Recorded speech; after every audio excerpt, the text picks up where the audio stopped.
bells above. Ramona, you're ringing out. Kramer, ik ben En een van bos, High Attention Events en u bent van De Koning-advocaten. de Koning-advocaten. Uit Dordrecht. Uit Dordrecht. Jazeker. Oké. Ja, advocaten, het is vrijwel bekend wat die doen. Hè? Ja. Er zijn heel veel bedrijven dat ik denk van wat doen die nou, maar de advocaten is wel bekend. Maar jullie zijn voornamelijk gespecialiseerd in? In alles waar MKB tegenaan kan lopen. Ja. In heel veel zaken die ook de particulier betreffen. Ik wil eigenlijk beter vragen wat we niet doen.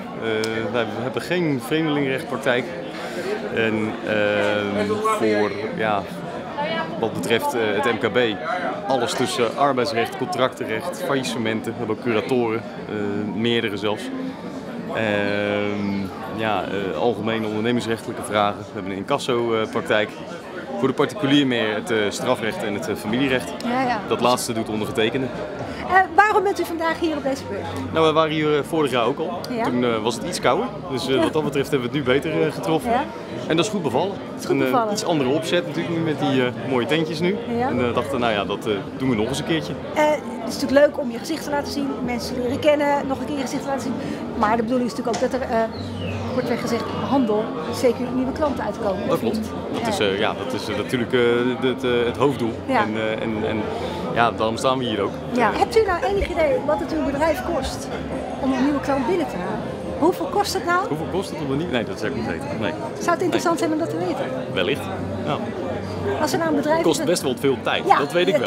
Tijd is geld. En tijd is geld, ja, absoluut. Maar om dan heel je uurtarief daar tegenaan, dat is misschien niet reëel. Het is misschien niet reëel, maar het is wel zo straks. Maar er is een bepaald budget voor acquisitie. En Die acquisitie doen jullie zelf? Dat doen we zelf, ja. Klopt. Okay. En dat gaat ook op, jaarlijks. Ja. En als je daarnaar kijkt, dan weet je wat de klant kost. Of althans wat het kost om onder de aandacht te blijven. Enig idee hoeveel procent het van de omzet bedraagt? Nee, dat weet ik niet. Nee. Okay.